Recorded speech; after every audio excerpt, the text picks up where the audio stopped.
Y nuestro tema hoy es la mejor semilla para todo suelo. En la pantalla van a salir algunos los versículos. Vamos a usar hoy solamente una versión de la Biblia, la Reina Valera. Vamos a poner algunas dos, tres palabras claves. Pero el tema hoy es la mejor semilla para todo suelo. The best seed for all soil. La mejor semilla para todo suelo. Hace unas semanas atrás comenzamos una serie de enseñanzas acerca de la palabra de Dios con el título general. Tenemos dos series de enseñanzas que venimos manejando los días jueves y domingo desde hace unas semanas. La serie del día jueves tiene que ver con la palabra de Dios. Incluso tal vez el domingo toquemos también esto.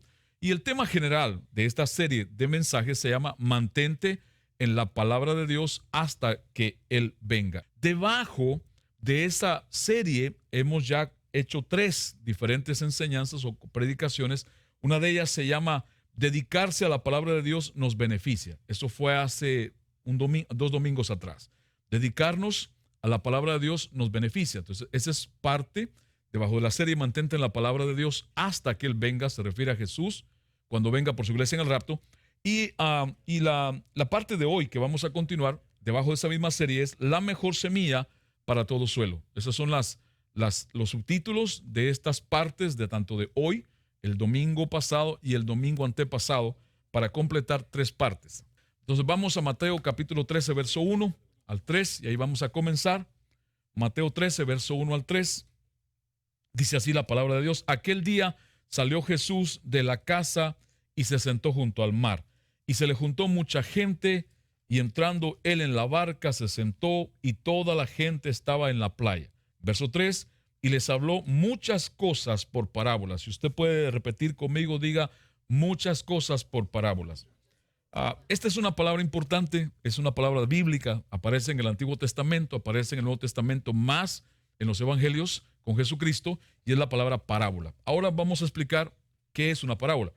No es el tema de hoy, la parábola, pero las estadísticas dicen en Estados Unidos que por lo menos en la mayoría de cuartos de hotel, en las funerarias, en mayoría funerarias y en muchos hospitales siempre hay una Biblia, siempre hay un ejemplar, una Biblia puesta en ese lugar. Ahora, a mí me parece muy interesante y me llama la atención que se pueda hallar una Biblia en lugares donde las personas atraviesan momentos difíciles. El hospital, usted no va al hospital a pasear. Nadie va al hospital porque está muy bien. Todo el que va al hospital es porque tiene un problema. La funeraria, ya usted sabe, la funeraria se va porque hubo un fallecimiento. Alguien murió y es un lugar donde se pasan momentos difíciles. Como también alguien dirá, a hoteles no, pastor, porque hoteles son para vacacionar, para pasear. Bueno, en Las Vegas, en Estados Unidos, en los hoteles de Las Vegas, es la ciudad con mayor suicidio en los cuartos de hotel. O sea, hay muchas cosas que pasan en hoteles que también no son muy buenas. Los hechos que sucedieron en el septiembre 11 de 2001 en Estados Unidos de América, cuando dos aviones que fueron secuestrados por un grupo de terroristas impactaron las dos torres, famosas torres de Nueva York, las impactaron, las destruyeron, las derribaron. Los que presenciamos este acto, los que estábamos viviendo en Estados Unidos por ese tiempo, fue una cosa que no se ha borrado en nuestra mente, ver aquellas torres gigantes destruirse y miles de personas morir. Ese hecho provocó que en las próximas semanas después del 11 de septiembre de 2001, muchas iglesias en Estados Unidos se llenaron. Aproximadamente por 6 meses, muchas iglesias estuvieron abarrotadas, empezando por Nueva York, llenas de personas, de gente que empezó a asistir, empezó a buscar a Dios. Lo lamentable no solo fue la pérdida de aquellas vidas en ese atentado. Lo lamentable fue que después de unos meses, como al año siguiente, todo volvió a la normalidad en todas estas iglesias. Las personas que se habían añadido, las personas que habían comenzado a buscar de Dios, dejaron de hacerlo y ya no siguieron buscando a Dios. Y eso es lamentable, porque eso quiere decir entonces que fue algo casual, que fue algo temporal, que no fue algo de verdad la búsqueda de Dios. Y se volvió en Estados Unidos, y hoy día Nueva York vuelve a ser un foco mundial. En aquel tiempo, 11 de septiembre, fue un atentado en las Torres Gemelas de Nueva York, posiblemente la ciudad más mencionada en el mundo después de París, Francia y otras ciudades, Nueva York. Y hoy día, otra vez, esta ciudad vuelve a estar en la noticia, en el foco de las noticias mundiales, siendo el lugar con más contagios y más muertes en el mundo entero, con esta pandemia o el COVID-19. Entonces, hay estadísticas que nos dicen que la mayoría de personas de nuestra generación enfrentan una crisis de diferentes maneras. Y les voy a compartir rápido esto, es información natural, pero quiero introducir con esto para llegar al punto bíblico que hoy vamos a ir. Hay personas que para confrontar sus problemas en la vida usan lo que llamamos el escapismo. El escapismo no es otra cosa que escapar del problema. O sea, en vez de solucionarlo, en vez de confrontarlo, algunas personas le hacen frente a una crisis mediante el escapismo. Simplemente tratan de huir del problema, simplemente lo niegan. Si están enfermos, dicen yo no estoy enfermo, yo no estoy enfermo. Si se están divorciando, dicen yo no me estoy divorciando, yo no me estoy divorciando. Niegan, es una forma, una negación tal de que tienen un problema, de que tienen una crisis y no es otra cosa que una especie, un escapismo. Algunos escapan en la bebida alcohólica, otros escapan refugiándose en las drogas, otros en otras cosas como la pornografía, cosas sexuales o algún deporte o algún trabajo, con tal de escapar, de enfrentar ese problema que tienen y nunca resolverlo. Todo esto lo hacen muchas personas como si pudieran de alguna forma librarse del problema. Algunos lo dejan, escapan del problema y a ver si el tiempo lo hace olvidar y no sucede así. La segunda cosa que muchas personas aplican para enfrentar una crisis, y eso lo vemos hoy día, incluso con este virus en el mundo. La segunda es despreciar el problema. Y usted dirá, ¿qué es eso, pastor? Sí, es una forma de muchas personas en el mundo enfrentar un problema, una crisis. ¿Cómo es despreciar el problema? Otro lo hacen frente a sus problemas mediante lo que podríamos llamar el desprecio.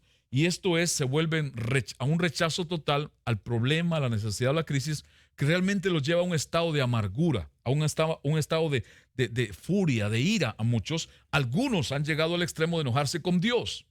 Por ejemplo, las palabras del gobernador de Nueva York unas semanas atrás, molesto porque no estaba contento, enojado con Dios, diciendo que Dios no había hecho nada por ellos, que no servía de nada la fe en Dios, que ellos lo estaban haciendo todo para resolver este problema con el virus. Esa es una forma de desprecio del problema.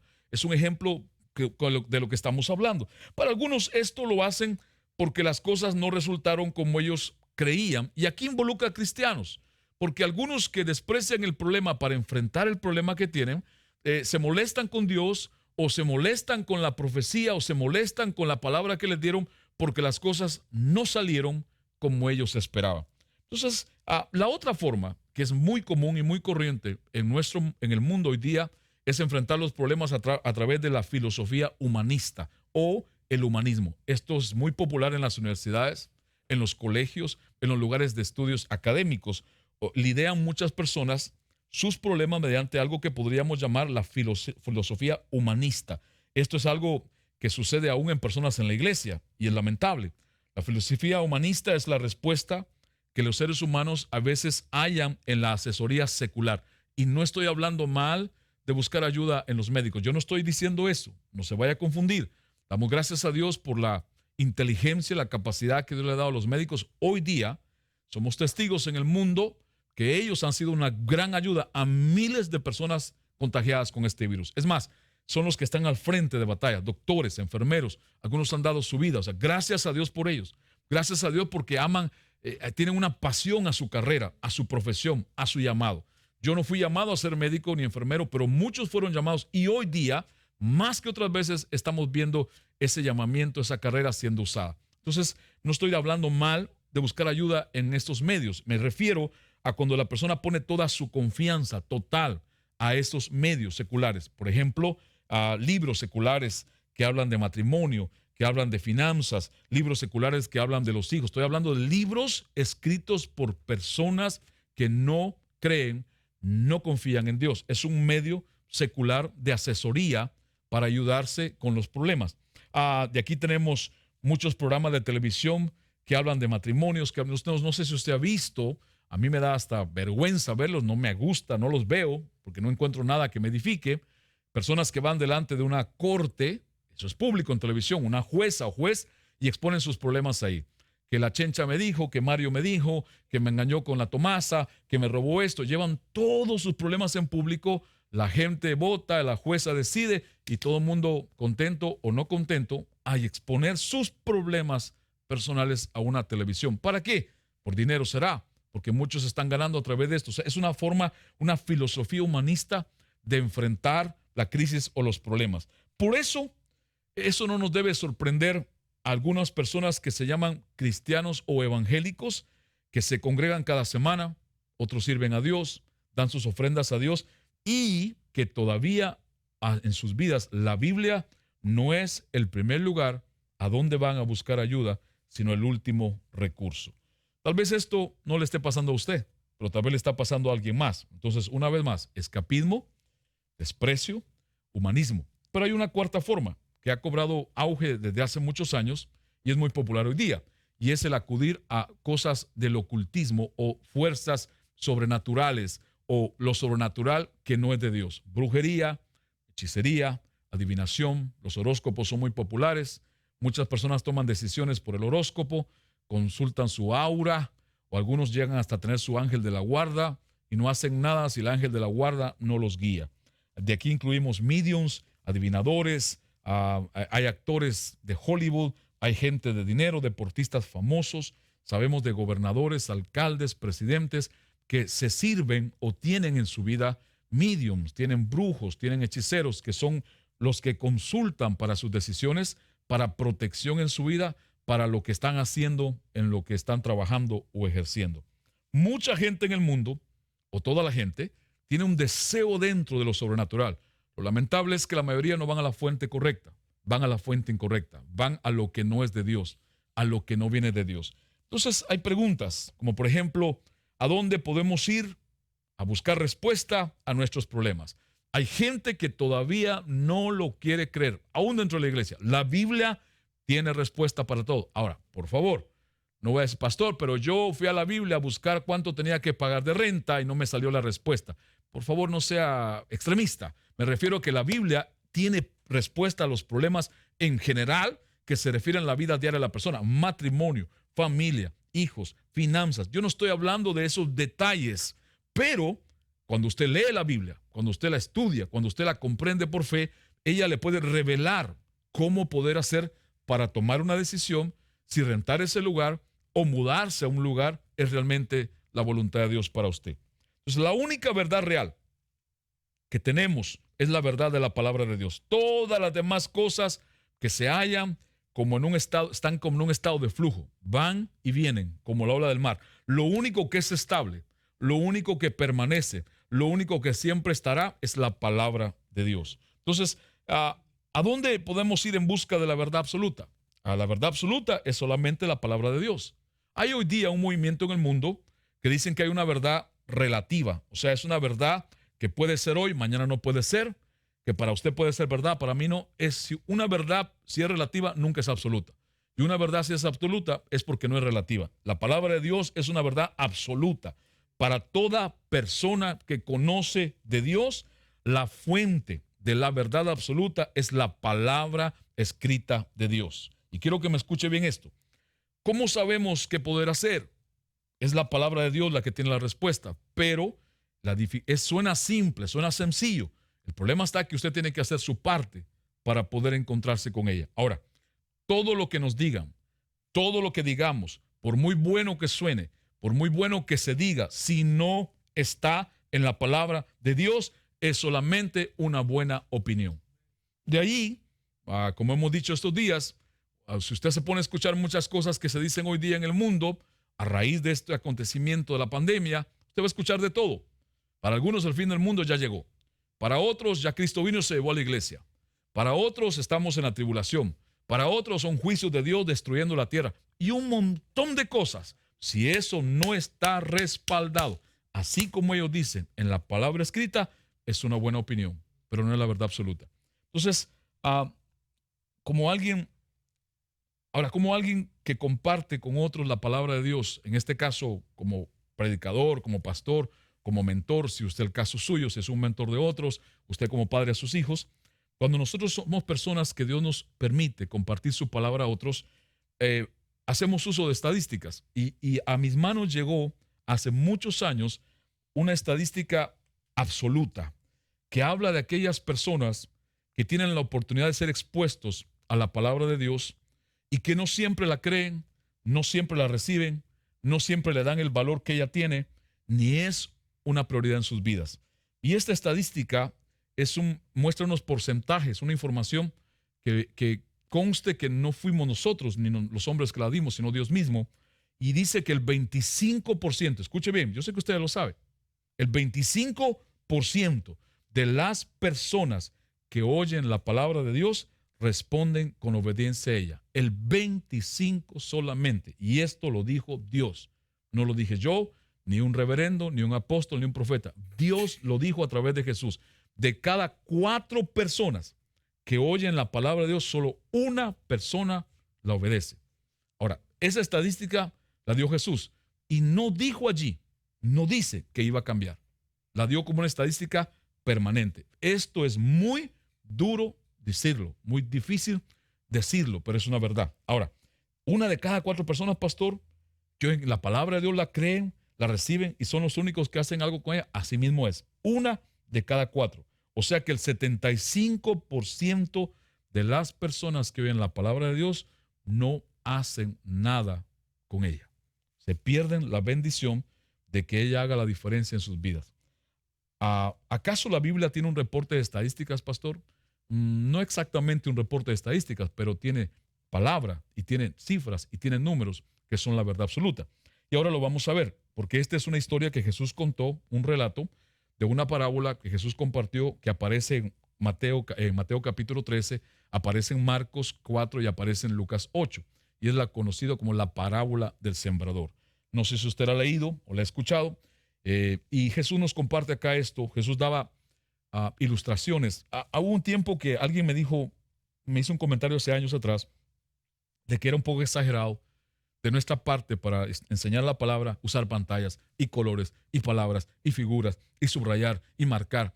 Y yo como que le escuché porque era alguien cercano. Y después dije, un momento, espérate, si el mejor ilustrador para enseñar la palabra, el que más figuras usaba, el que más ilustraciones hizo fue Jesús. Y nadie puede enseñar mejor que Jesús. Fue el que mejor expresó la palabra. Y cuando usted va a la Biblia, a los evangelios, él fue un excelente ilustrador para enseñar la palabra. Entonces, ¿por qué vamos a dejar de hacerlo? Si hay que mostrarle un zapato, le mostramos un zapato. Si hay que tirarle un zapato, le tiramos un zapato con tal de que esa ilustración haga que la palabra le penetre a su vida. Pero hoy usted se salvó porque está detrás de un televisor. Jesús daba ilustraciones de cosas de la vida diaria o natural de las personas para enseñar e impartir verdades espirituales a sus discípulos. Y la historia que trata es de un sembrador que salió a sembrar, dice Jesús. El relato es del que la semilla que fue sembrada es la palabra de Dios. Y la tierra o los 4 terrenos donde la palabra cae como semilla son 4 tipos de personas diferentes que oyen la palabra de Dios. Entonces vamos a decir que es una parábola en la Biblia. Está en la pantalla.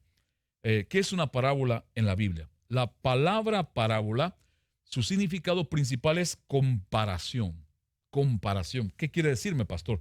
En otras palabras, una parábola que es una comparación es comparar una verdad desconocida, profunda, con una realidad conocida, con una ilustración de la vida diaria. ¿Para qué? Para enseñarla, para impartirla. O sea, Jesús agarraba algo que la gente conocía, la siembra, la semilla de mostaza, la semilla del agricultor, agarraba cosas de la vida diaria y hacía la parábola para que comparara ese ejemplo sencillo con una verdad profunda que no conocían. Y por eso, y también entienda esto, la parábola era una forma de esconder una verdad cuando la gente la oía, y el que verdaderamente tenía deseo, quería oír a Dios o a Jesús hablar, esa parábola comenzaba a abrirse poco a poco dentro de aquella persona hasta que la persona comprendía lo que quería decir Jesús con la parábola. Entonces aquí está posiblemente la parábola más importante, porque Jesús les dijo a sus discípulos, si ustedes no entienden esta parábola, no entienden ninguna. Es la parábola del sembrador. Ahora, no es nuestro tema hoy. No me voy a enfocar a explicarla y a buscar las palabras. No es el tema. Hoy lo vamos a hacer otro día. Es una continuación para llegar a un punto final que está en el libro de Santiago. Entonces, número 1, el sembrador es Jesús. Está claro, todos lo saben.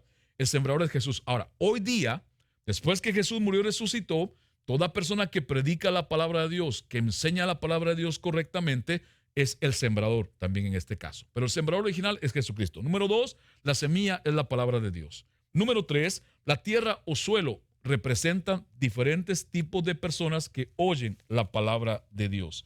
Entonces, veamos en Mateo capítulo 13, verso 4. Esta misma parábola o relato se encuentra en Mateo 13, Marcos 4 y Lucas 8. Y algunos nos regalan información diferente.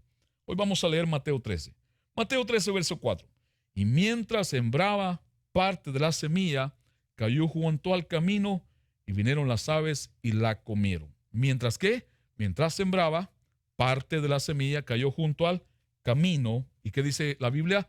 Que cayó junto al camino y vinieron las aves y la comieron. Ahora, ¿qué fue lo que Jesús hizo con esta parábola? Es interesante que en el comienzo del capítulo 13 Él da la parábola.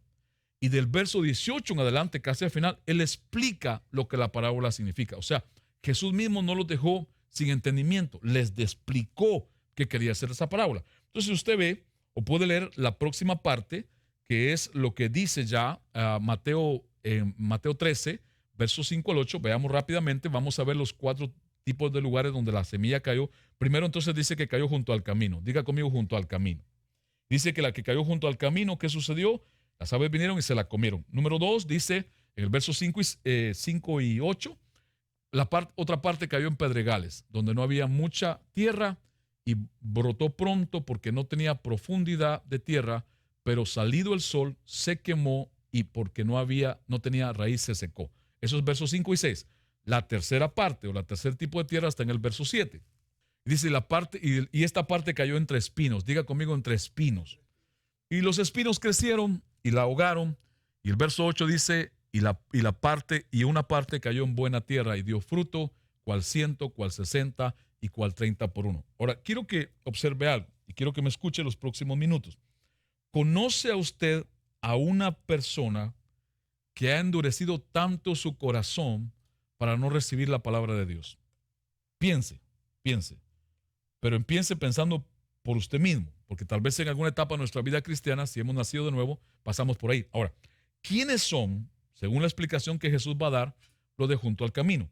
Verso 18 dice, oíd pues vosotros la parábola del sembrador. Cuando alguno oye la palabra del reino, está claro que es la palabra del reino, y no la entiende, esto es clave, y no la entiende, viene el malo y arrebata lo que fue sembrado en su corazón. Este es el que fue sembrado junto al camino. ¿Quién es el malo? Mateo 13 no lo dice, Marcos 4 sí lo dice. Cuando habla Marcos 4, la palabra sembrador dice que el maligno es Satanás, es el diablo. O sea, esto es importante de entender, porque por favor escuche esto. Nosotros que conocemos de la Biblia un poco y sabemos un poco del mundo espiritual, sabemos que Satanás no es omnisciente. Sabemos que Satanás no puede estar en todo lugar al mismo tiempo. Sabemos que él usa sus demonios para estar en todas partes. Él no es Dios, él es un ángel caído. Ahora escuche, pero Jesús dijo algo aquí muy interesante. Jesús dijo que cuando alguien oye la palabra del reino y no la entiende, se aparece el maligno, Satanás, el diablo, para arrebatar y tomar lo que fue sembrado. Se refiere a que aquella persona perdió lo que había recibido a través de la palabra. Ahora quiero que me escuche, por favor. ¿Cuál es esta tierra junto al camino? Le voy a explicar algo. El camino es un término que se usaba o significa el sendero. Recuerde, o si usted ha leído historia, en el tiempo de Jesús, los agricultores de Palestina, era la tierra de Palestina, en aquel tiempo no tenían cercas, como hoy día. No habían cercas, no habían unas divisiones hechas de cercas para separar una tierra de otra. Lo que dividía una tierra de otra era el camino, era el sendero. La única manera que podía caminar entre los sembradíos o los sembrados, el agricultor, era por el sendero que los dividía. O sea, caminaba por el sendero para no andar sobre la tierra, y lo que hacía el sembrador, llevaba una bolsa, escúcheme, y esta bolsa iba llena de semillas, y mientras caminaba por el sendero que dividía su terreno de la tierra de otro agricultor, él lanzaba la semilla, la iba lanzando hacia su terreno. Entonces dice Jesús que la primera semilla cayó junto al camino, junto al sendero. Este sendero se había convertido en un terreno bastante, se puede decir un poco duro, porque recuerdes, había un tráfico continuo de agricultores por cada sendero. Entonces ahora escuche, dice Jesús que este es aquel que oyó la palabra del reino y no la entendió. O sea, se está refiriendo a personas, quiero que me atienda bien esto, por el tráfico de agricultores diario para ir a sus terrenos, este terreno se endurecía. Es como, yo no sé si usted ha caminado, si usted es del campo y alguna vez caminó por un camino para ir a un terreno de alguien más. era tanta, si la gente pasaba continuamente por aquel camino, la hierba se secaba, la tierra que había que acolchonaba aquel lugar se iba desapareciendo y se ponía seco, duro, árido. Ese es el sendero que está hablando Jesús. O sea, que el agricultor caminaba por ese sendero, esta semilla caía en ese sendero y era tan duro que era difícil que pudiera echar raíz. Era difícil que pudiera germinar en esa tierra. Entonces, esto representa personas, escúcheme bien, personas que se llaman cristianos, pero están tan endurecidos en su vida que la palabra de Dios nunca echa raíces en sus corazones. Va el domingo a la reunión de la iglesia, va al discipulado cuando le toca en su grupo, va al grupo de casa cuando le toca también el día entre semana, pero están allí como encallecidos. Ahora, recuérdese que la palabra corazón que aparece en estos evangelios y en esta parábola no es el corazón humano, no es el corazón suyo que bombea sangre, no, es la palabra corazón, mente, es el ser interior. O sea, en otras palabras, tiene que ver con su mente, tiene que ver con su ser interior. No es el corazón humano. El corazón humano que bombea sangre no recibe pensamientos, no recibe la palabra. Es un decir porque identificamos el ser interior en esta parte de nuestro cuerpo. Es más, se supone que el espíritu nuestro está alojado más o menos en esta área.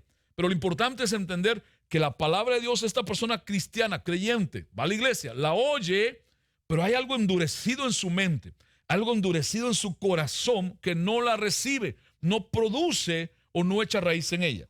Ahora escuche bien, la Biblia dice que cuando eso ocurre, viene el Satanás, el maligno, y simplemente arrebata la semilla antes que pueda echar alguna raíz en sus corazones. Ahora, la segunda parte dice Jesús que cayó en pedregales, la segunda terreno, en pedregales. Diga conmigo pedregales. Pedregales, diga. Como buen hondureño. No, aquí hay más que hondureños. Hay argentinos, brasileños, hondureños, guatemaltecos, uruguayos hay en el grupo que estamos aquí juntos. Se me queda alguien más, a ver. Nicaragüense también. Americano. Ahora, escúcheme por favor, diga conmigo pedregales. Recuérdense, hoy nuestro tema no es la parábola. Yo no me voy a poner a explicar toda la parábola del sembrador, no es el tema hoy. Otro día le vamos a enseñar con significados bíblicos y del griego y todo eso. Hoy no. Escuche, el segundo grupo o el segundo terreno es pedregales. Yo había pensado por mucho tiempo que esta parte del terreno era un terreno pedregoso, porque así escuché prédicas y lo leí así, simplemente.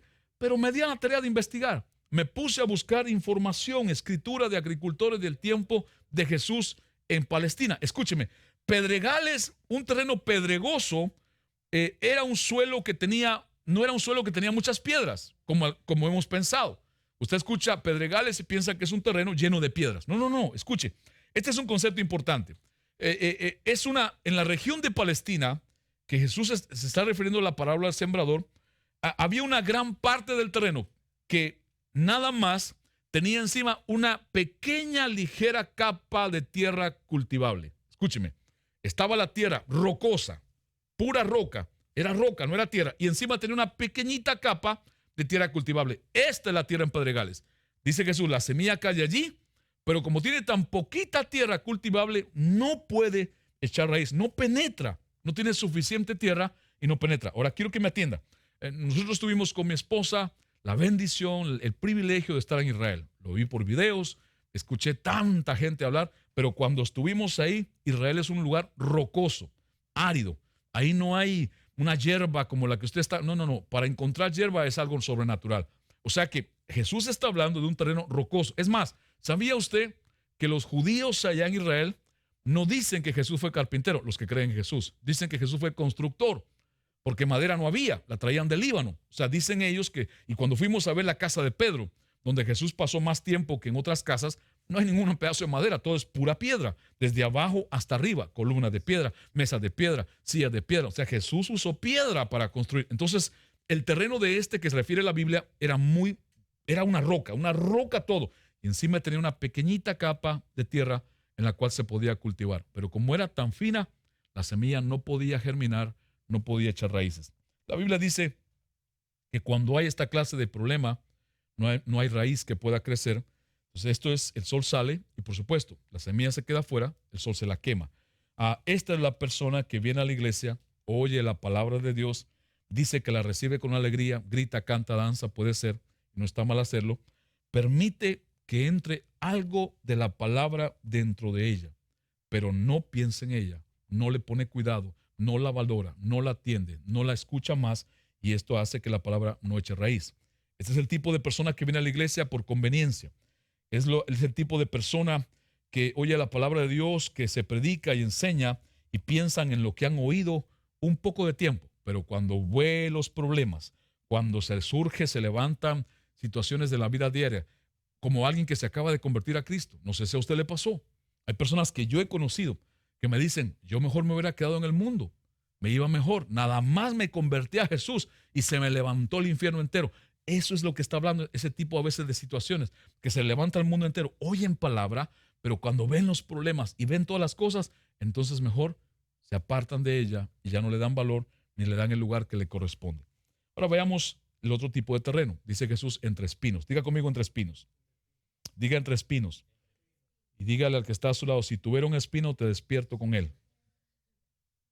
No sé si usted ha visto espinos. Hay diferentes tipos de espinos. Hay una espina en Centroamérica, a lo menos en Guatemala, que le llamaban la espina del diablo. Era una cosa así como forma de cuernos. Era seca y entre más se secaba era más dura. Esa era una espina terrible porque no era una espina que si usted la empujaba se doblaba. No era tan dura y tan fuerte que al caer sobre ella tenía tanto filo y fuerza que podía enterrarse fácilmente en la piel. Entonces imagínese usted este tipo de espina en esta tierra. Ahora, este es un sector de la tierra que estaba ciertamente lleno de espinos. Cada vez que leo esto, yo pienso en esto. ¿Cuántas veces nosotros hemos luchado con algo como esto en nuestra vida, en nuestro caminar con Dios, para no ser endurecidos a la palabra? No sé si a usted le pasa. Yo siempre sé que hay gente perfecta escuchando, pero a los que somos imperfectos, que estamos en este proceso, yo estoy seguro que usted no quiere ser un oyente casual. Yo estoy seguro que usted no quiere ser un oyente endurecido. Yo estoy seguro que usted no quiere ser un oyente que solamente por conveniencia quiere escuchar la palabra de Dios. Queremos ser oyentes que tomamos la palabra de Dios, que la aprendemos, que la aplicamos a nuestra vida, que crecemos por ella, que ella cambia nuestra forma de vivir. Ahora, pero a veces nuestras vidas están tan llenas, y quiero explicar esto de los espinos. ¿Cuáles estas personas? Los espinos van llenando la tierra. Entre más espinos aparecen en este tipo de terreno, más difícil es que la semilla pueda echar raíz o pueda crecer. Escúcheme, por favor. Los espinos representan las cosas que en nuestra vida van a haber. O sea, inevitablemente van a haber. Son procesos, situaciones que tenemos que enfrentar. A muchos les cuesta creer que Dios prueba. Oh, Dios prueba. Y al que Dios no lo prueba, no lo aprueba. O sea, Dios no va a usar a alguien mucho que no lo haya probado. Pues usted no se queje por la prueba, ni usted no le pida a Dios que lo saque de la prueba, sino cómo puedo superar esta prueba, cómo puedo aprender a pasar la prueba, no que Dios lo arrebate de ella. Pero escuche, este tipo de personas, que es que el terreno de nuestros espinos, trata de no lograr, son personas que están llenas de situaciones en su vida, por ejemplo, el trabajo, el negocio, y cómo atender esto, y tanto tener progresar, un nivel mayor de economía, quiero tener más cosas. Son espinos que todos vamos a enfrentar en la vida porque todos queremos vivir bien. Dios nos ha dicho que Él nos prospera, pero la prosperidad de Dios comienza de adentro hacia afuera, no de afuera hacia adentro. Escúcheme, por favor, alguno de ustedes que escucha, que sea honesto con usted mismo y piense si esto le ha sucedido a usted. ¿Qué cosa, pastor? Que con la palabra de Dios que ha oído. ¿Cómo así? Que las cosas de la vida que a veces tenemos diariamente que enfrentar y que luchar, los hijos, la crianza, el proveer para la casa, el trabajo, la escuela, los niños, la familia, todas estas cosas son espinos que tenemos que saber cómo manejarlos. ¿Para qué? Para que no ahoguen la palabra que hemos oído, para que no impida que la palabra que hemos escuchado, que se nos ha impartido, esta palabra pueda echar raíz y pueda germinar. Es importante entender esto. La profesión de muchos. ¿Cuánta gente en la iglesia no tiene su carrera y su profesión primero que Dios? Y no quiero ofender a nadie, pero quiero ser claro y me refiero primero a nuestra gente en Manasés, que es mi compromiso primario. Antes de hablarle al resto de hermanos que no son de nuestra casa, tengo que decirlo. Si usted es alguien de Manasés y toma una decisión fuerte de moverse, de irse, y Dios no le habló, Dios no le confirmó, usted está en un riesgo grande. Porque usted está yendo basado en sus fuerzas, en sus pensamientos, en sus ideas, en su sentir y no en Dios. Yo no creo que nosotros debamos movernos sin una palabra de Dios. Es más, la Biblia dice en Romanos 10:17 que la fe viene por el oír y el oír por la palabra de Dios. Quiere decir que si yo me muevo, si me voy a otra parte creyendo que por fe lo hago y no tengo una palabra, ¿en qué se basó mi fe? Se basó en algo mío, no en algo que Dios me dijo. Es importante entender, no permita que un espino ahogue la palabra que Dios le ha dado. ¿Cuál espino, pastor? El trabajo, la economía, el problema financiero, las deudas, la profesión, la familia. No lo permita. Todos vamos a pasar por esto. Es más, toda etapa y proceso en nuestra vida tiene sus retos. ¿Cierto o no? Claro que sí. Toda etapa tiene sus retos. Hay gente que piensa que cuando embaraza a la novia para que tenga un bebé ya se acabó el problema. No, si ahí apenas empieza. Y cuando nace ese niño empieza otro proceso. Y cuando empieza a caminar, otro proceso. Y cuando empieza a hablar, otro proceso. O sea, esto es de proceso en proceso. Pregunta, ¿es el trabajo un espino en tu vida? ¿Es tu negocio un espino en tu vida? ¿Es tus estudios, tu profesión un espino en tu vida? ¿Es el dinero un espino en tu vida? ¿Es tener más cosas materiales otro espino en tu vida? No permita que ese espino crezca. Ahora, quiero decirle algo. Este es un concepto importante. Póngame atención a lo que le voy a decir. ¿Podemos eliminar o arrancar todos los espinos de nuestra vida? Quiero que piensen esta pregunta. Antes de contestar, espinos no son buenos. Tengo que arrancarlos todos entonces. Un momento. ¿Podemos arrancar todos los espinos de nuestra vida? No, no podemos arrancarlos todos. ¿Por qué? Porque hay unos que son parte del proceso de nuestra vida y son necesarios para nuestro crecimiento. Por ejemplo, el trabajo, ya se lo dije. El negocio, el dinero, las finanzas, la economía. Entonces, observen que Dios, por eso nos dice en esta parábola, no dice que la semilla, que es la palabra, se multiplican todos igual. Dice que en uno se multiplica al 30, en otro al 60, en otro al 100. Ahora escuche, puede ser que estamos en ese proceso, 30, 60, y vamos rumbo al 100. La diferencia no está en la semilla. Y ya voy a hacer el cambio de la parábola del sembrador a donde quería llegar. La diferencia no está en la semilla, o el problema no está en la semilla. El problema no está en el sembrador. El problema está en la tierra donde la semilla cae. Por eso es que no es culpa del predicador. ¿Sabe cuántas veces yo he escuchado decir, no, a ese predicador no sirve para nada? Es aburrido. Ese viejo no predica, no está muy aburrido. Un momento. Si ese viejo o ese predicador o esa mujer leyó la Biblia y le predicó de la Biblia, es la palabra de Dios. No importa cómo la dijo, no importa si se trabó para hablar.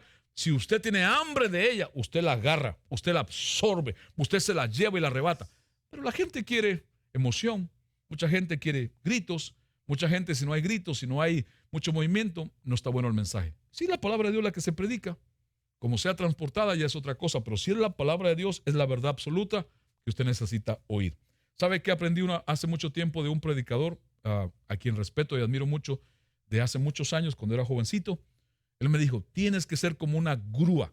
Cuando te pares frente a cualquiera que lea la Biblia, aunque suene mal, aunque se confunda, aunque meta a Moisés en la barca, aunque meta a Pablo en el pez, me dijo, aunque se trabe todo, si la palabra de Dios es la que está hablando, tú enfócate en esa palabra y como una grúa lanza el gancho y ala lo que Dios te está tratando de decir a través de esa persona. Y así es. Es más, uno de los más grandes evangelistas en el mundo en nuestros siglos han sido gente iletrada, gente sin educación académica. Y cuando hablan la palabra, cuando hablaban la palabra, se convertían en hombres poderosos de Dios. Así es esto. Entonces la Biblia dice, en esta historia, que el problema está en el corazón del que oye la palabra, no en la tierra, perdón, no en la semilla ni en el predicador. Así que si usted mentor no se sienta mal, si usted es un discípulo que dice, yo no quiero ese mentor, porque ese mentor, yo sé más que el mentor. Eso solamente para empezar es una actitud de orgullo. Porque si ese mentor le enseña a usted la palabra de Dios, por mucha palabra o Biblia o años de cristiano que usted tenga, es una actitud negativa a la palabra que se le está impartiendo. Usted puede estar tal vez en uno de estos 3 tipos de tierra, o puede tener algún espino grande que está impidiendo que la palabra le sea sembrada. Ahora, preguntas. Dígale al que está a su lado. ¿Hay alguien a su lado en su casa? Me imagino que sí. Pregúntele, ¿qué clase de terreno eres tú para la palabra de Dios? Pero pregúnteselo con convicción y no le dé miedo. ¿Qué clase de terreno eres tú para la palabra de Dios. ¿Es usted un corazón endurecido para la palabra? ¿Es usted uno que la oye y después que la oye se emociona, no quiere más nada con ella? ¿Sabe cuánta gente le han dado una palabra profética? Algunos dicen, la voy a poner en el closet. En el closet. No sé para qué, porque la palabra profética no van en un closet. Otros, o le pregunto, ¿es usted un oyente casual? Que al momento se alegra, brinca, se emociona y después se olvida cuando surgen los problemas, cuando alguien empieza, el diablo se levanta contra usted porque es creyente, que es cristiano. ¿O es usted un buen terreno? ¿Qué más podemos hacer, pastor? ¿Qué más podemos hacer? Jesús habló de que había una buena tierra. Esto se refiere a personas que tienen un corazón, una mente que ya está preparado para esa palabra, que de alguna forma puede ser que no conozcan mucha Biblia, pero hay un deseo. ¿Cuál es su deseo? Oírla, porque saben que en ella hay algo para ellos. A mí me fascina mucho escuchar a leer de Pedro en el Nuevo Testamento. Sí, Pedro el iracundo, sí, Pedro el que cortó orejas, sí, Pedro el que tenía un temperamento parece muy elevado, pero sabe que fue al que Jesús le dijo, a ti daré las llaves del reino. Sabe que fue aquel a que Jesús le permitió caminar sobre las aguas. Sabe que en un momento cuando todos los discípulos dejaban a Jesús, Pedro fue el que le dijo, Señor, ¿a quién iremos si solo tú tienes palabras de vida eterna?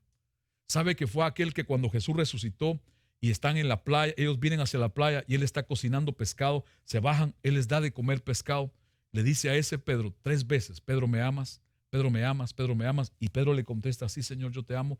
A ese hombre fue un amante, un hambriento de la palabra de Dios. Y no solo él, hay grandes hombres en la Biblia. Pablo, 14 libros de los 66 libros que esta palabra tiene. Ahora, no me quiero quedar acá, quiero ya ir terminando, porque aquí se me están durmiendo. ¿Qué más podemos hacer? ¿Qué más podemos hacer para nosotros ser una buena tierra? Para ser una tierra que esté lista para que esta palabra de Dios que oímos dé fruto al 30, dé fruto al 60 y dé fruto al 100 por uno. Hoy no me voy a enfocar en la palabra sembrador, no es el tema. Hay que dedicarle tiempo a ella y una sola prédica no es suficiente. Hay mucho que hablar de eso. ¿Cómo nos colocamos? Escuche que con esta pregunta voy a ir cerrando. ¿Cómo nos colocamos en el lugar donde la palabra de Dios puede hacer una diferencia en nuestra vida? Hay una posición. ¿Cómo me coloco en esa posición, pastor? Para que la palabra de Dios que oiga haga una diferencia en mi vida. Vayamos a Santiago capítulo 1, verso 21. Santiago es un libro muy interesante. No sé si usted lo sabía y no lo voy a explicar hoy, pero Santiago es el libro más antiguo en el Nuevo Testamento. Por si usted no lo sabía. No es Mateo, no es Marcos, ni es Lucas, ni es Juan. Santiago se escribió primero que estos otros 4 evangelios. Y Santiago es uno de los hermanos naturales de Jesús. Pero este es un libro muy importante porque habla de la vida, de nuestra vida en Cristo, cómo debemos vivir en Cristo. Es tan importante también como el libro de Efesios. Pero mire lo que dice Santiago capítulo 1, verso 21. Por lo cual, desechando toda inmundicia y abundancia de malicia, recibid con mansedumbre la palabra implantada, la cual puede salvar vuestras almas. O sea, ¿cuál es lo primero que Dios dice a través de Santiago que podemos hacer en esta palabra para ponernos en ese lugar, en esa posición, para que la palabra de Dios que oigamos, que oímos, haga una diferencia en nuestra vida? Me tengo que deshacer de toda inmundicia. Todo lo que es del mundo, todo lo que es de nuestra carne, que no es inmundicia, que no es agradable a Dios. Y escuche, toda abundancia de malicia, dice. Cualquier cosa mala, intenciones, motivos, pensamientos malos. Por favor, escuche esto. ¿Para qué dice? Para recibir con mansedumbre la palabra implantada, la cual puede salvar vuestras almas. A mí me llamó la atención mucho algo. Quiero decirle esto. Yo recuerdo de chiquito haber entrado a muchas casas y haber visto en la sala de muchas casas una Biblia abierta. Yo era muy pequeño, yo soy muy curioso y preguntón para aprender. Y yo siempre me metía en problemas por preguntar. Y me recuerdo que iba a casas con mi familia, era un chiquitico, un niño pequeño, y cada vez que veía una Biblia ahí, es más, una vez entré a una casa y me tomé el vaso de agua que estaba frente a la Biblia. Porque frente a una mesa, en una sala, había una enorme Biblia abierta y un enorme vaso de agua. Yo tenía una sed y yo fui al vaso, lo agarré y me lo bebí. Después me dieron un par de nalgadas por eso. Porque resulta que la Biblia era para espantar los malos espíritus. Y el vaso de agua era por si los espíritus que llegaban andaban buscando un lugar donde beber agua. Imagínese usted. La Biblia no es un libro, escúcheme. Ayer lo comentábamos en la casa. Mi esposa, Dios le habló a ella de hablar de la palabra de Dios los miércoles. A mí me habló hace 3, 4 semanas de hablar de la palabra de Dios. Escuche esto. Escuche bien, no se le olvide. La Biblia no es un libro. La Biblia es el libro. Diferente. Un libro es un libro más. El libro es el único libro. Es el único libro que usted le puede leer 1000 veces y siempre va a encontrar algo nuevo. Y nunca va a llegar a decir, ya lo sé todo. No. Pero usted puede agarrar cualquier libro, aún de hombres de Dios, leerlo 2 veces completas y se lo sabe todo. La Biblia no. La Biblia tiene vida en sí misma. Y cada vez que usted va a ella siempre está en un movimiento. ¿Por qué? Porque cada palabra tiene vida en sí misma. No es un libro, es el libro. La Biblia no se puede leer como un amuleto. La Biblia no se puede leer como para ver, a ver, Señor, háblame, cierra los ojos y tira la Biblia. Y fue Judas y se ahorcó y usted haga lo mismo. No, no. La Biblia no se puede leer como un amuleto. La Biblia no se puede leer. Escúcheme, la Biblia hay gente cristiana, yo le he escuchado decir, voy a leer 3 capítulos para que los malos espíritus se aparten de mi casa. No, los demonios no se van así. El diablo conoce más la Biblia que muchos cristianos. El diablo tentó a Jesús con la Biblia, con la palabra de Dios. El diablo no tentó a Jesús con sus palabras. En Mateo 4, lea su Biblia, usó 3 citas bíblicas del Antiguo Testamento para tentar a Jesús. Y Jesús le contestó, escrito está, escrito está, escrito está. La Biblia no se puede leer como un libro más. La Biblia no se puede leer por accidente. La Biblia no se puede usar como un amuleto. La Biblia no se puede usar de buena suerte. Usted no tiene idea. Si usted lee la Biblia, 3 capítulos, y alguien llega y le pregunta, ¿entendiste lo que leíste? ¿Qué te impactó? Y usted se queda, nada. Quiere decir que usted la leyó como un libro más.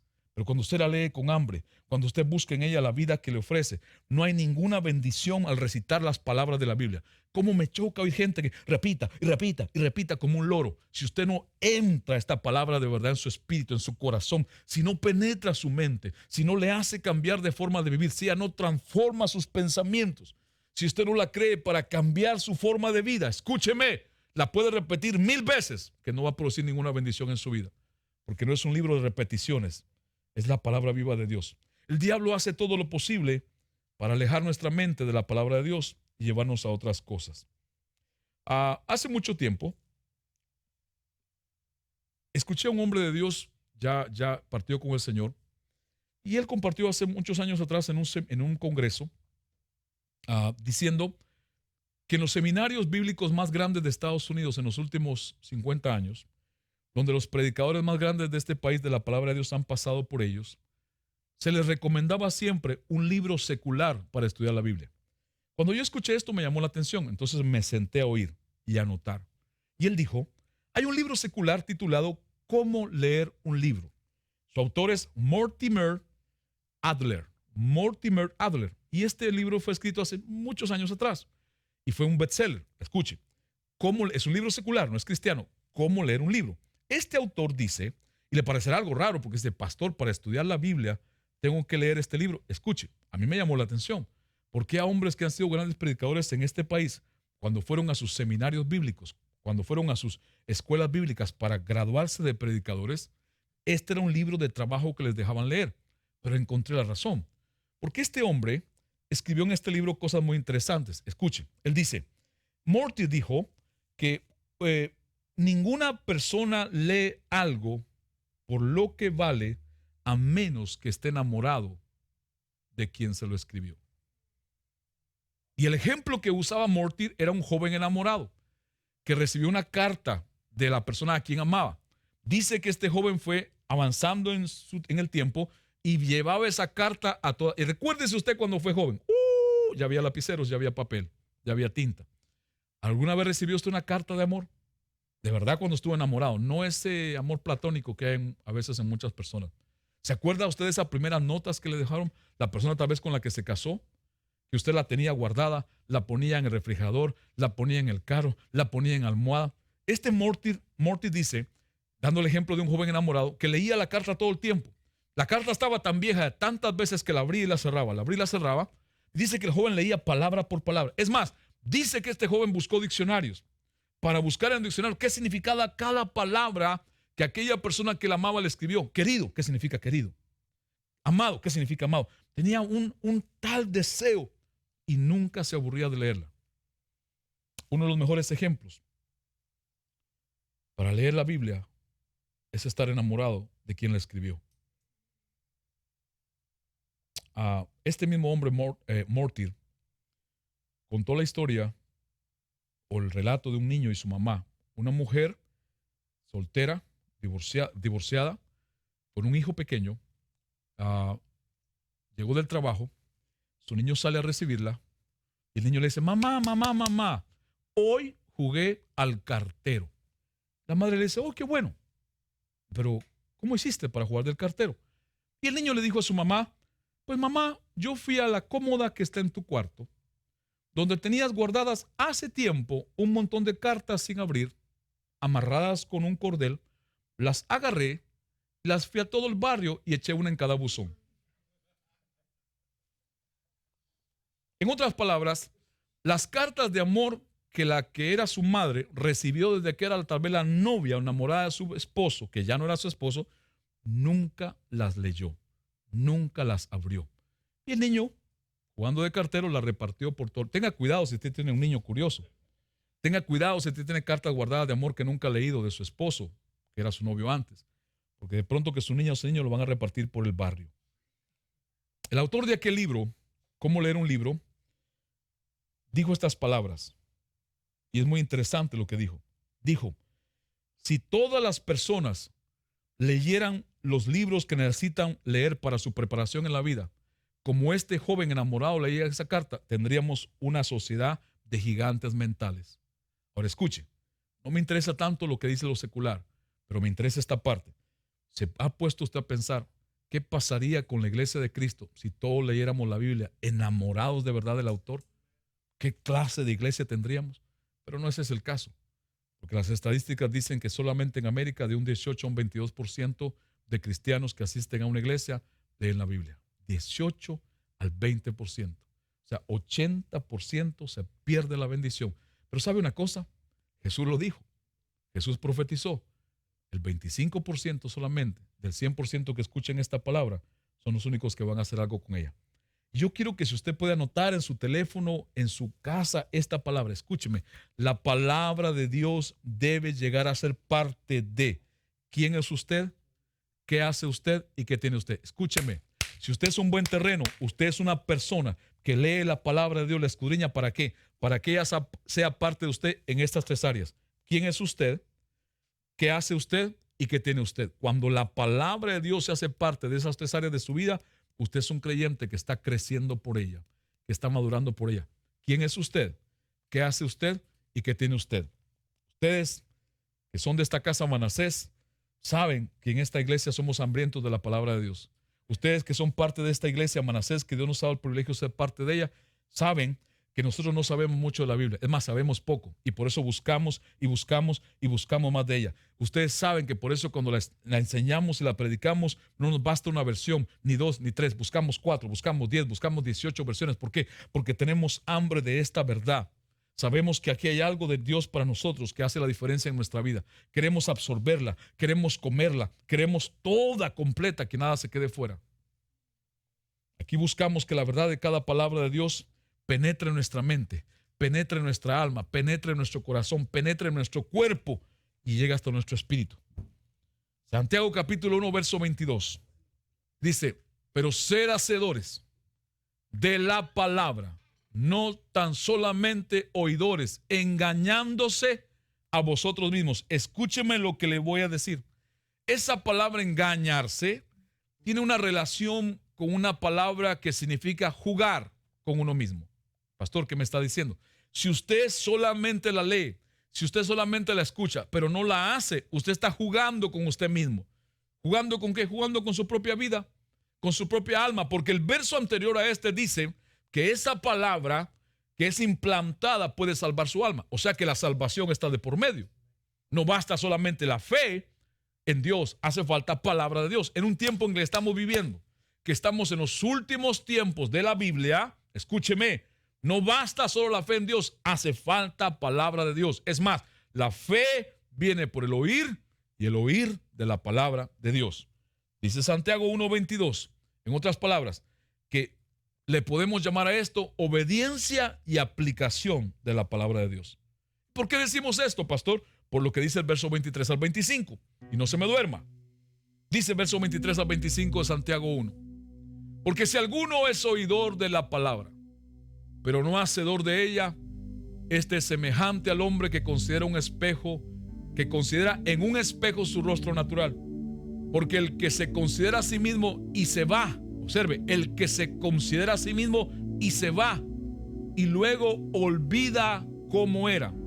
Mas el que mira atentamente en la perfecta ley, la de la libertad, y persevera en ella, no siendo oidor olvidadizo, sino hacedor de la obra, este será bienaventurado en lo que hace. Quiero que me escuche.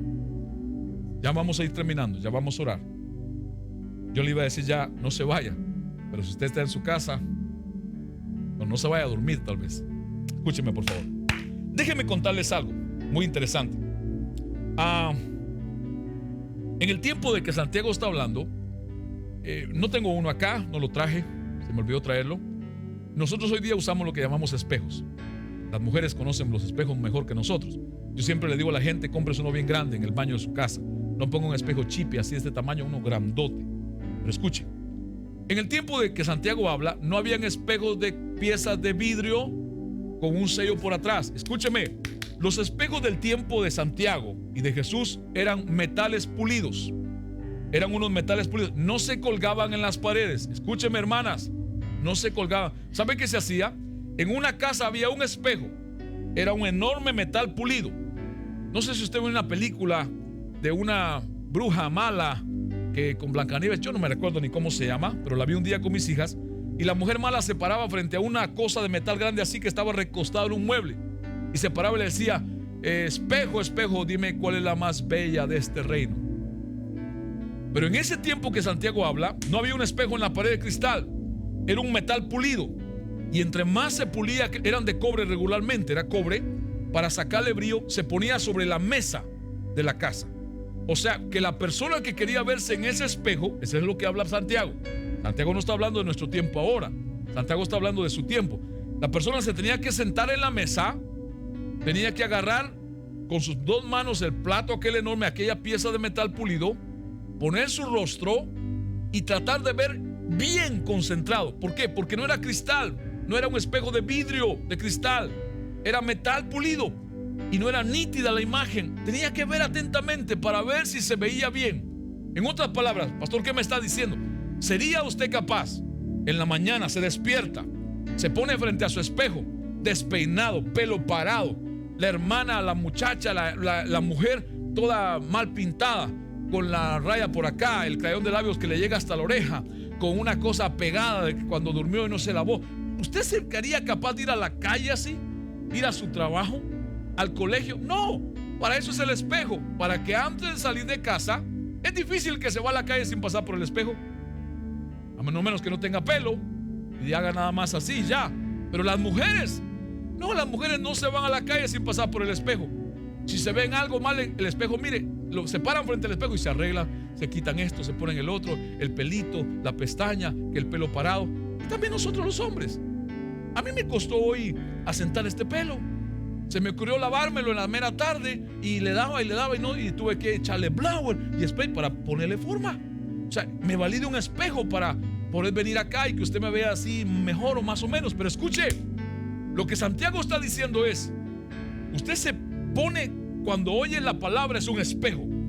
Ella le muestra algo que no está bien en su vida, y en vez de arreglarlo, sigue en su vida normal. Se va afuera, sigue trabajando, sigue en el matrimonio, sigue en el negocio, sigue en el trabajo, sigue en esa relación de noviazgo sin hacer un cambio, cuando ya el espejo de la palabra le mostró un punto, un área de su vida que no está bien, pero no se arregló.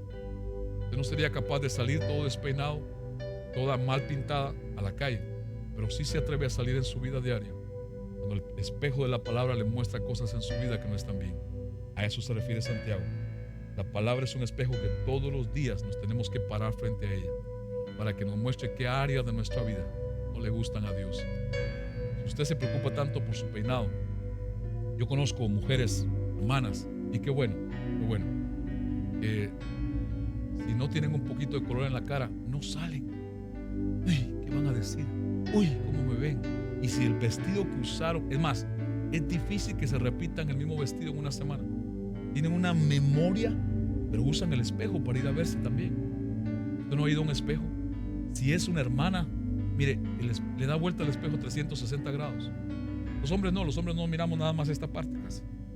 Las mujeres no, las mujeres miran de aquí, para acá, para acá, para allá, todos lados. Es más, el Facebook, ¿cuánta fotografía no hay? Usando el Facebook como un espejo. A mí me fascina, me río cuando veo esas fotografías así del cráneo. ¿Has visto las fotografías de cráneo? El cráneo y un poco más de acá. Yo no sé qué significa o qué quieren esas muchachas con esa fotografía. ¿Están mostrando su cerebro o están mostrando otras cosas? La palabra es el espejo que saca luz todo. La palabra es el espejo que cuando usted se para frente a ella, no hay nada que quede oculto delante de su luz. Si usted hace esto, la Biblia dice, y le muestra cada cosa en su vida que no son agradables a Dios, y usted la cambia, y usted la quita, usted permite entonces que cada parte de su ser vaya siendo transformado por esta palabra. ¿Se acuerda Josué, el sucesor de Moisés?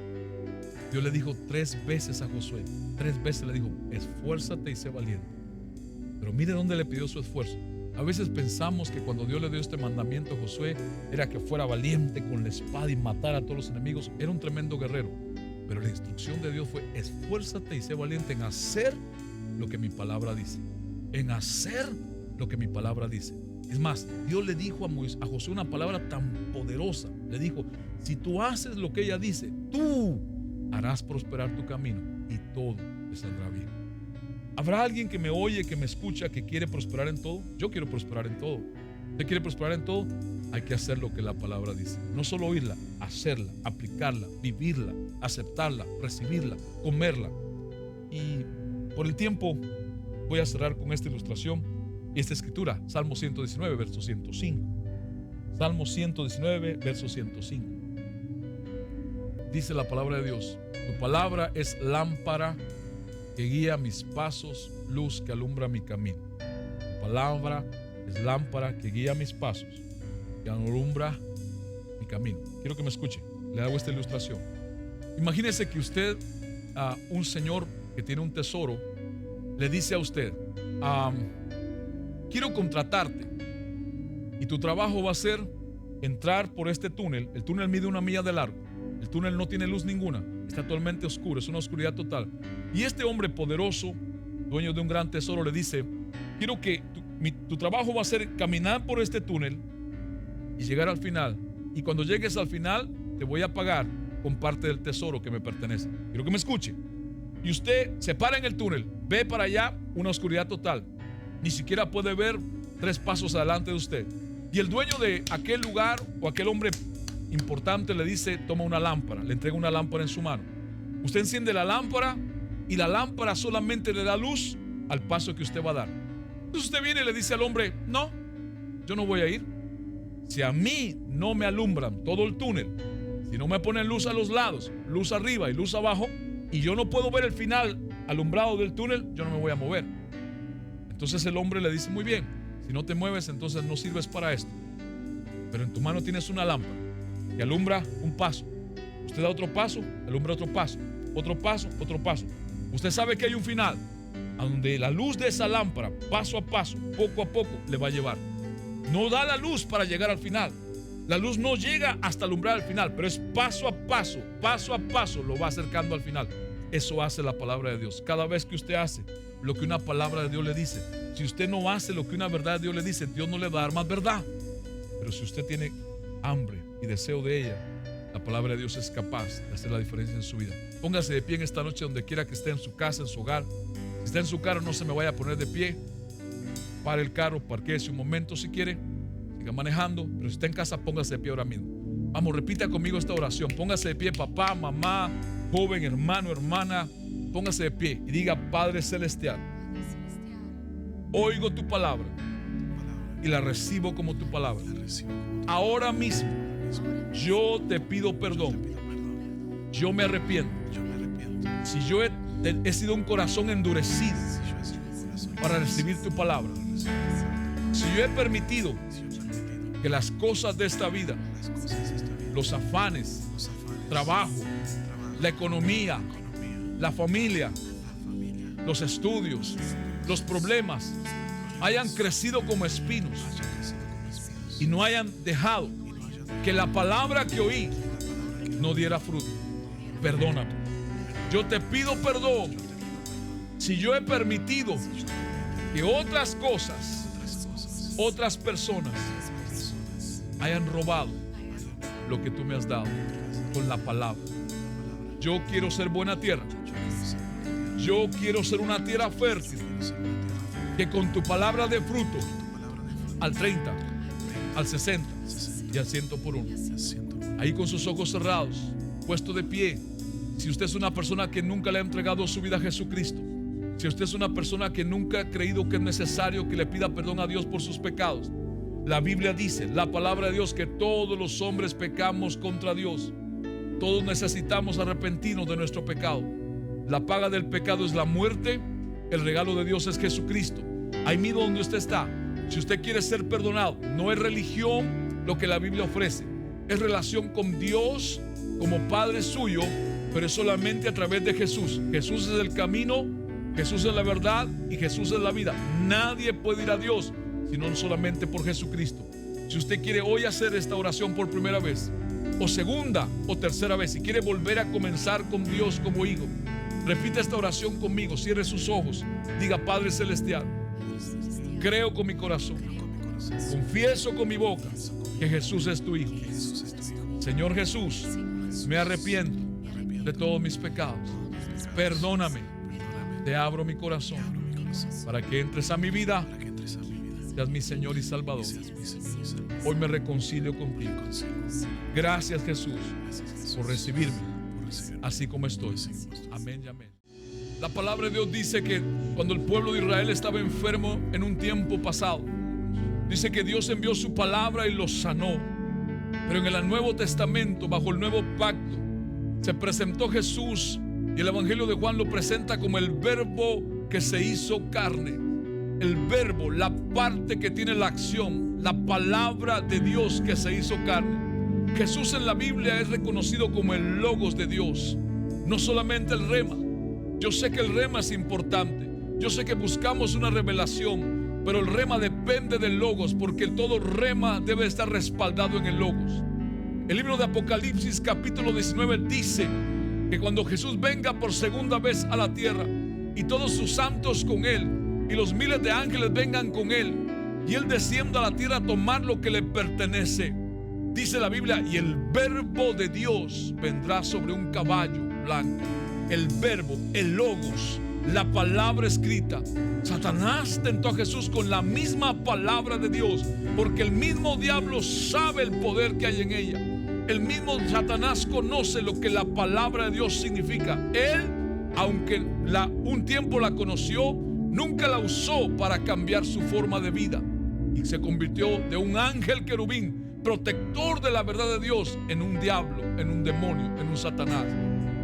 No pierda usted la bendición grande de la palabra de Dios, que por no ser un hacedor de ella, usted se convierta en alguien separado, alejado, apartado de Dios. Ella tiene el poder, ella misma tiene la capacidad de transformar tu vida. Que ella penetre a nuestras mentes, penetre en nuestras almas, para que penetre en nuestro espíritu, y ella sea parte de nuestra vida todo el tiempo, y que ella en nuestra vida sea parte de quién somos, qué podemos hacer en Dios y qué podemos tener en Él. La palabra viva de Dios, la semilla incorruptible de Dios que cambia nuestra vida para siempre. Ahí donde usted está, pídale a Dios, al Espíritu Santo, hambre, hambre, hambre por esa palabra.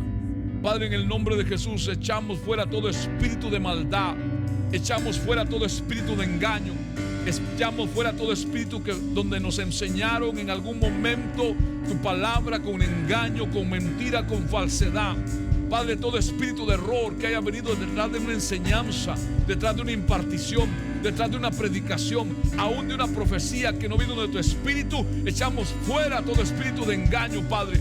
para que podamos también echar de nuestra vida toda maldad, toda inmundicia, toda obra de maldad, y permitamos que la palabra tuya que oigamos caiga en buena tierra, que sea implantada en nuestra alma, implantada en nuestra mente, para que dé fruto al 30, al 60 y al 100 por uno.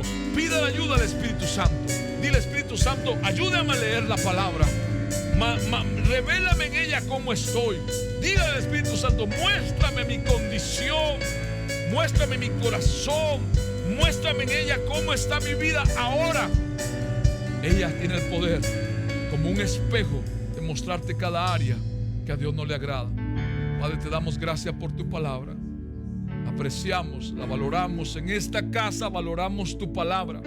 Le damos un gran valor, una gran importancia en nuestra vida. Si nosotros nos reunimos y tú no nos hablas, una reunión más. Pero si nos reunimos y tú nos hablas, tú estuviste con nosotros, en nosotros, por nosotros, Padre. Te alabamos, te exaltamos por tu palabra. El verbo que fue hecho carne vino a nosotros, Señor. Gracias te damos en el nombre de Jesús.